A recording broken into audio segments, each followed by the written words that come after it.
अथ बगलामुखी कवचम् श्रुत्वा च बगला पूजाम् स्तोत्रम् चापि महेश्वर इदानीं श्रोतुमिच्छामि कवचम् वद मे प्रभो वैरिनाशकरम् दिव्यम् सर्वाशुभविनाशनम् शुभदम् स्मरणात् पुण्यम् त्राहि मां दुःखनाशनम्। श्रीभैरव उवाच कवचम् शृणु वक्ष्यामि भैरवी प्राणवल्लभे पठित्वा धारयित्वा तु त्रैलोक्ये विजयी भवेत्। ॐ अस्य श्रीबगलामुखी कवचस्य नारद ऋषिरनुष्टुप् छन्दः। श्रीबगलामुखी देवता लम्बीजम् ऐं कीलकम् पुरुषार्थचतुष्टये जपे विनियोगः। शिरो मे बगला पातु हृदयैकाक्षरी परा। ॐ ह्रीं ॐ मे ललाटे च बगला वैरिनाशिनी। गदाहस्ता सदा पातु मुखं मे मोक्षदायिनी। वैरिजिह्वान्धरा पातु कण्ठं मे बगला मुखे। उदरं नाभिदेशं च पातु नित्यं परात्परा। परात्पर परा मातो मम गुह्यं सुरेश्वरी। हस्तौ चैव तथा पातु पार्वती परिपातु मे। विवादे विषमे घोरे संग्रामे रिपुसङ्कटे। पीताम्बरधरा पातु सर्वाङ्गं शिवनर्तके। श्रीविद्या समयो पातु मातङ्गी दुरिता शिवा।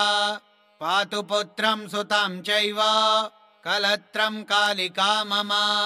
पातु नित्यं भ्रातरं मे पितरं शूलिनी सदा। सन्देहि बगला देव्याः कवचं मन्मुखोदितम्। नैव देयममुख्याय सर्वसिद्धिप्रदायकम्।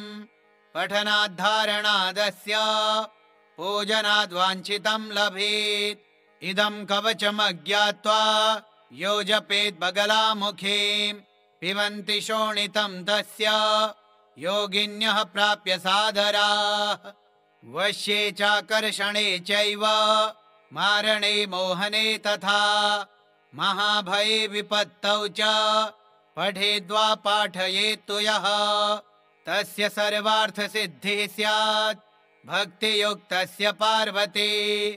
श्रुत्वा च बगला पूजाम् स्तोत्रम् चापि महेश्वर इदानीं श्रोतुमिच्छामि कवचम् वद मे प्रभो वैरिनाशकरम् दिव्यम् सर्वाशुभविनाशनम् शुभदम् स्मरणात् पुण्यम् त्राहि मां दुःखनाशनम्। श्रीभैरव उवाच कवचम् शृणु वक्ष्यामि भैरवी प्राणवल्लभे पठित्वा धारयित्वा तु त्रैलोक्ये विजयी भवेत्। ॐ अस्य श्रीबगलामुखी कवचस्य नारद ऋषिरनुष्टुप् छन्दः। श्रीबगलामुखी देवता लम्बीजम् ऐं कीलकम् पुरुषार्थचतुष्टये जपे विनियोगः। शिरो मे बगला पातु हृदयैकाक्षरी परा। ॐ ह्रीं ॐ मे ललाटे च बगला वैरिनाशिनी। गदाहस्ता सदा पातु मुखं मे मोक्षदायिनी। वैरिजिह्वान्धरा पातु कण्ठं मे बगला मुखे। उदरं नाभिदेशं च पातु नित्यं परात्परा। परात्पर परा मातो मम गुह्यं सुरेश्वरी। हस्तौ चैव तथा पातु पार्वती परिपातु मे। विवादे विषमे घोरे संग्रामे रिपुसङ्कटे। पीताम्बरधरा पातु सर्वाङ्गं शिवनर्तके। श्रीविद्या समयो पातु मातङ्गी दुरिता शिवा। पातु पुत्रं सुतं चैव कलत्रं कालिका मम। पातु नित्यं भ्रातरं मे पितरं शूलिनी सदा। सन्देहि बगला देव्याः कवचं मन्मुखोदितं नैव देयममुख्याय सर्वसिद्धिप्रदायकं पठनाद्धारणादस्य पूजनाद्वाञ्छितं लभेत्। इदं कवचमज्ञात्वा यो जपेत् बगलामुखीं पिबन्ति शोणितं तस्य योगिन्यः प्राप्य सादराः। वश्ये चाकर्षणे चैव मारणे मोहने तथा महाभये विपत्तौ च पठेद्वा पाठयेत्तु यः तस्य सर्वार्थसिद्धिः स्यात् भक्तियुक्तस्य पार्वती। श्रुत्वा च बगला पूजां स्तोत्रं चापि महेश्वर इदानीं श्रोतुमिच्छामि कवचं वद मे प्रभो। वैरिनाशकरं दिव्यं सर्वाशुभविनाशनं शुभदं स्मरणात् पुण्यं त्राहि मां दुःखनाशनम्। श्रीभैरव उवाच कवचं शृणु वक्ष्यामि भैरवी प्राणवल्लभे पठित्वा धारयित्वा तो त्रैलोक्ये विजयी भवेत्। ॐ अस्य श्रीबगलामुखी कवचस्य नारद ऋषिरनुष्टुप् छन्दः। श्रीबगलामुखी देवता लं बीजम् ऐं कीलकं पुरुषार्थचतुष्टये जपे विनियोगः। शिरो मे बगला पातु हृदयैकाक्षरी परा। ॐ ह्रीं ॐ मे ललाटे च बगला वैरिनाशिनी। गदाहस्ता सदा पातु मुखं मे मोक्षदायिनी। वैरिजिह्वान्धरा पातु कण्ठं मे बगलामुखे। उदरं नाभिदेशं च पातु नित्यं परात्परा। परात्परपरा मातो मम गुह्यं सुरेश्वरी। हस्तौ चैव तथा पातु पार्वती परिपातु मे। विवादे विषमे घोरे संग्रामे रिपुसङ्कटे। पीताम्बरधरा पातु सर्वाङ्गं शिवनर्तके। श्रीविद्यासमयो पातु मातङ्गी दुरिता शिवा। पातु पुत्रं सुतं चैव कलत्रं कालिका मम। पातु नित्यं भ्रातरं मे पितरं शूलिनी सदा। सन्देहि बगला देव्याः कवचं मन्मुखोदितं नैव देयममुख्याय सर्वसिद्धिप्रदायकं पठनाद्धारणादस्य पूजनाद्वाञ्छितं लभेत्। इदं कवचमज्ञात्वा यो जपेत् बगलामुखीं पिबन्ति शोणितं तस्य योगिन्यः प्राप्य सादराः।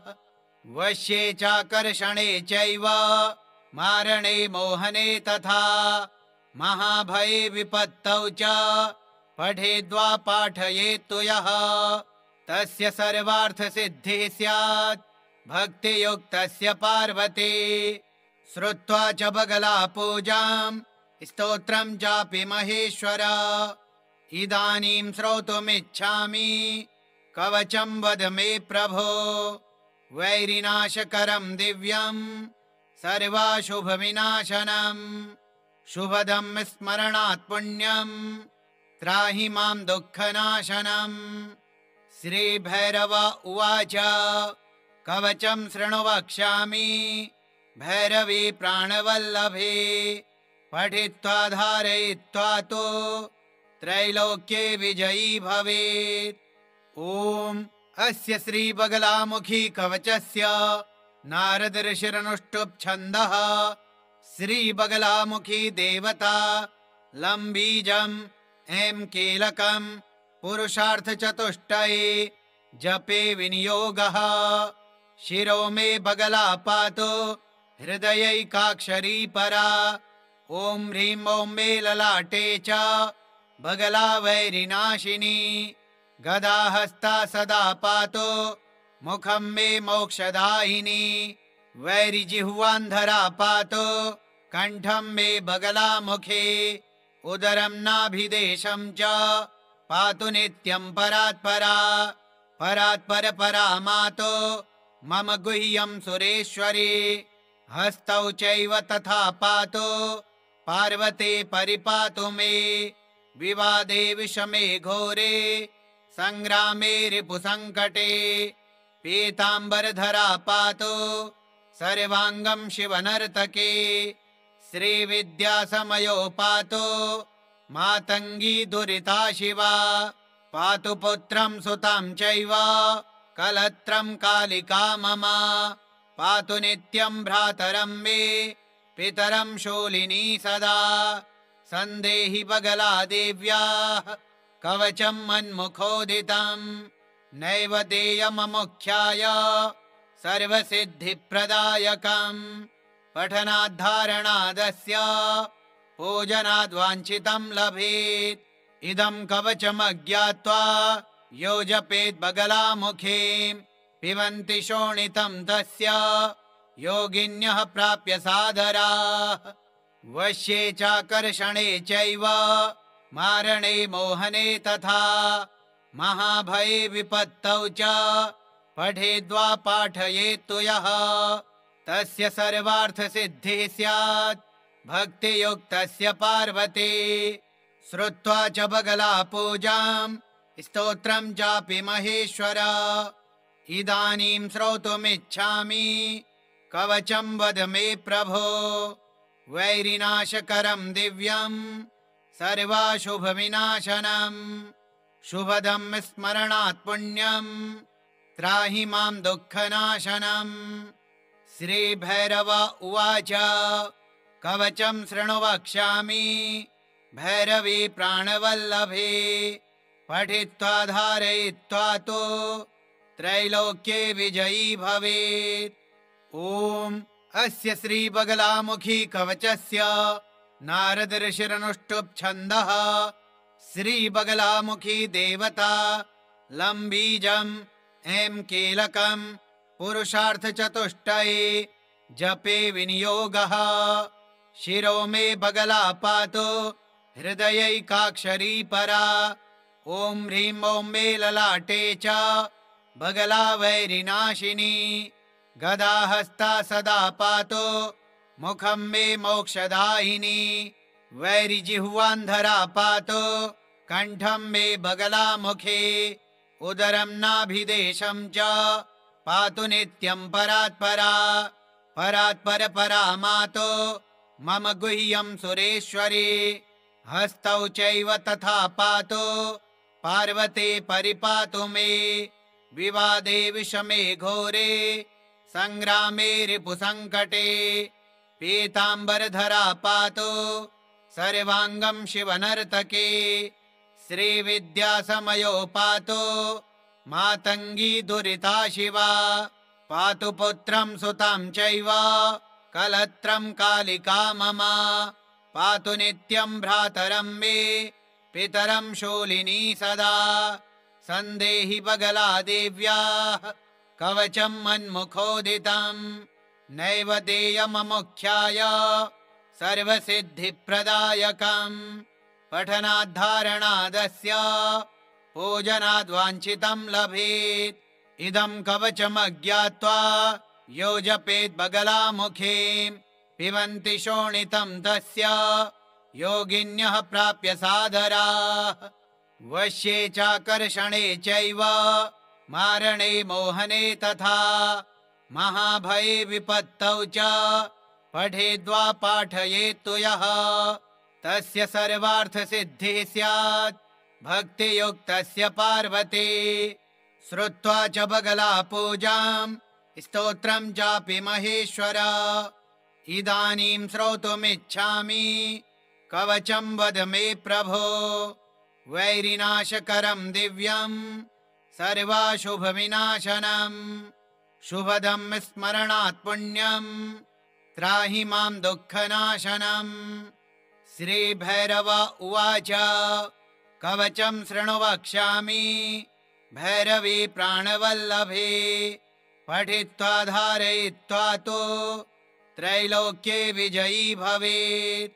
ॐ अस्य श्रीबगलामुखी कवचस्य नारद ऋषिरनुष्टुप् छन्दः श्रीबगलामुखी देवता लंबीजम् ऐं कीलकम् पुरुषार्थचतुष्टये जपे विनियोगः।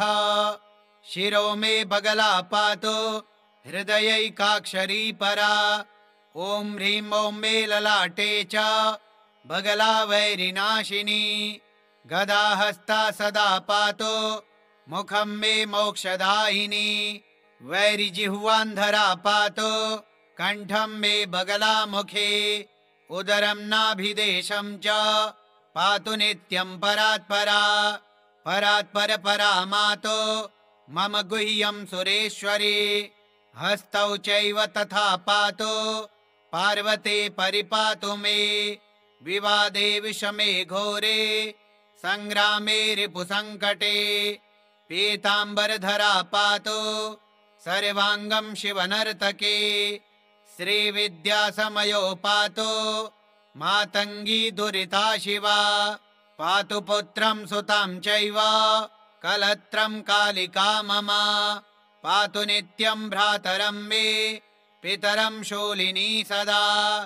सन्देहि बगला देव्याः कवचं मन्मुखोदितं। नैव देयममुख्याय सर्वसिद्धिप्रदायकम्। पठनाद्धारणादस्य पूजनाद्वाञ्छितं लभेत्। इदं कवचमज्ञात्वा यो जपेत् बगलामुखीं। पिबन्ति शोणितं तस्य योगिन्यः प्राप्य सादराः। वश्ये चाकर्षणे चैव मारणे मोहने तथा। महाभये विपत्तौ च पठेद्वा पाठयेत्तु यः। तस्य सर्वार्थसिद्धिः स्यात् भक्तियुक्तस्य पार्वती। श्रुत्वा च बगला पूजां स्तोत्रं चापि महेश्वर। इदानीं श्रोतुमिच्छामि कवचं वद मे प्रभो। वैरिनाशकरं दिव्यं सर्वाशुभविनाशनम्। शुभदं स्मरणात् पुण्यं त्राहि मां दुःखनाशनम्। श्रीभैरव उवाच कवचं शृणु वक्ष्यामि भैरवी प्राणवल्लभे। पठित्वा धारयित्वा तु त्रैलोक्ये विजयी भवेत्। ॐ अस्य श्रीबगलामुखी कवचस्य नारद ऋषिरनुष्टुप् छन्दः। श्रीबगलामुखी देवता लंबीजम् ऐं कीलकम् पुरुषार्थचतुष्टये जपे विनियोगः। शिरो मे बगला पातु हृदयैकाक्षरी परा। ॐ ह्रीं ॐ मे ललाटे च बगला वैरिनाशिनी। गदाहस्ता सदा पातु मुखं मे मोक्षदायिनी। वैरिजिह्वान्धरा पातु कण्ठं मे बगला मुखे। उदरं नाभिदेशं च पातु नित्यं परात्परा। परात्परपरा मातो मम गुह्यं सुरेश्वरी। हस्तौ चैव तथा पातु पार्वती परिपातु मे। विवादे विषमे घोरे संग्रामे रिपुसङ्कटे। पीताम्बरधरा पातु सर्वाङ्गं शिवनर्तके। श्रीविद्यासमयो पातु मातङ्गी दुरिता शिवा। पातु पुत्रं सुतं चैव कलत्रं कालिका मम। पातु नित्यं भ्रातरं मे पितरं शूलिनी सदा। सन्देहि बगला देव्याः कवचं मन्मुखोदितं। नैव देयममुख्याय सर्वसिद्धिप्रदायकम्। पठनाद्धारणादस्य पूजनाद्वाञ्छितं लभेत्। इदं कवचमज्ञात्वा यो जपेत् बगलामुखीं। पिबन्ति शोणितं तस्य योगिन्यः प्राप्य सादराः। वश्ये चाकर्षणे चैव मारणे मोहने तथा। महाभये विपत्तौ च पठेद्वा पाठयेत्तु यः। तस्य सर्वार्थसिद्धिः स्यात् भक्तियुक्तस्य पार्वती। श्रुत्वा च बगला पूजां स्तोत्रं चापि महेश्वर। इदानीं श्रोतुमिच्छामि कवचं वद मे प्रभो। वैरिनाशकरं दिव्यं सर्वाशुभविनाशनम् शुभदं स्मरणात् पुण्यं त्राहि मां दुःखनाशनम्।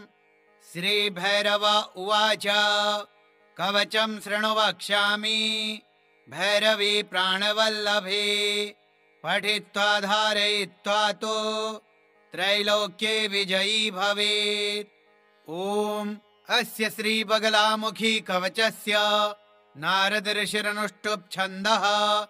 श्रीबगलामुखी देवता लं बीजम् ऐं कीलकं पुरुषार्थचतुष्टये जपे विनियोगः। शिरो मे बगला पातु हृदयैकाक्षरी परा। ॐ ह्रीं ॐ मे ललाटे च बगला वैरिनाशिनी। गदा हस्ता सदा पातु मुखं मे मोक्षदायिनी। वैरिजिह्वान्धरा पातु कण्ठं मे बगला मुखे। उदरं नाभिदेशं च पातु नित्यं परात्परा। परात्पर परा मातो मम गुह्यं सुरेश्वरी। हस्तौ चैव तथा पातु पार्वती परिपातु मे।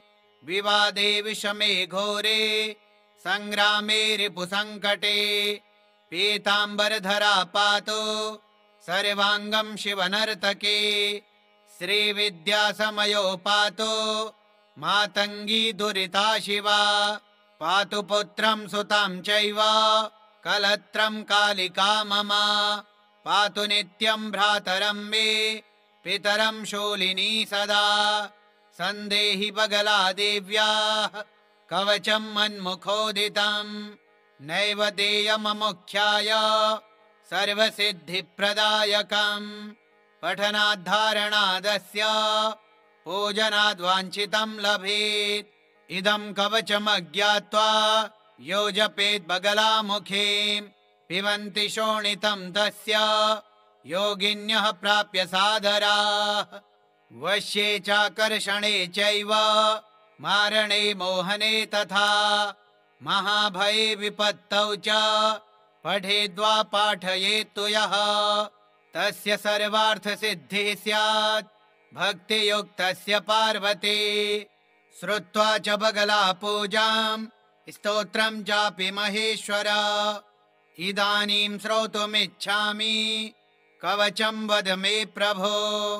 वैरिनाशकरं दिव्यं सर्वाशुभविनाशनम् शुभदं स्मरणात् पुण्यं त्राहि मां दुःखनाशनम्। श्रीभैरव उवाच कवचं शृणु वक्ष्यामि भैरवी प्राणवल्लभे। पठित्वा धारयित्वा तु त्रैलोक्ये विजयी भवेत्। ॐ अस्य श्रीबगलामुखी कवचस्य नारद ऋषिरनुष्टुप् छन्दः। श्रीबगलामुखी देवता लं बीजम् ऐं कीलकं पुरुषार्थचतुष्टये जपे विनियोगः। शिरो मे बगला पातु हृदयैकाक्षरी परा। ॐ ह्रीं ॐ मे ललाटे च बगला वैरिनाशिनी। गदा हस्ता सदा पातु मुखं मे मोक्षदायिनी।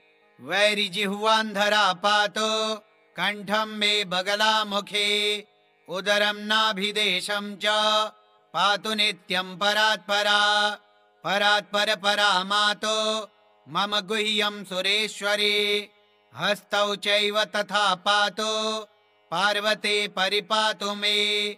विवादे विषमे घोरे संग्रामे रिपुसङ्कटे। पीताम्बरधरा पातु सर्वाङ्गं शिवनर्तके। श्रीविद्यासमयो पातु मातङ्गी दुरिता शिवा। पातु पुत्रं सुतं चैव कलत्रं कालिका मम। पातु नित्यं भ्रातरं मे पितरं शूलिनी सदा। सन्देहि बगला देव्याः कवचं मन्मुखोदितं। नैव देयममुख्याय सर्वसिद्धिप्रदायकम्। पठनाद्धारणादस्य पूजनाद्वाञ्छितं लभेत्। इदं कवचमज्ञात्वा यो जपेत् बगलामुखीं पिबन्ति शोणितं तस्य योगिन्यः प्राप्य सादराः। वश्ये चाकर्षणे चैव मारणे मोहने तथा महाभये विपत्तौ च पठेद्वा पाठयेत्तु यः तस्य सर्वार्थसिद्धिः स्यात् भक्तियुक्तस्य पार्वती। श्रुत्वा च बगला पूजां स्तोत्रं चापि महेश्वर इदानीं श्रोतुमिच्छामि कवचं वद मे प्रभो। वैरिनाशकरं दिव्यं सर्वाशुभविनाशनं शुभदं स्मरणात् पुण्यं त्राहि मां दुःखनाशनम्। श्रीभैरव उवाच कवचं शृणु वक्ष्यामि भैरवी प्राणवल्लभे पठित्वा धारयित्वा तु त्रैलोक्ये विजयी भवेत्।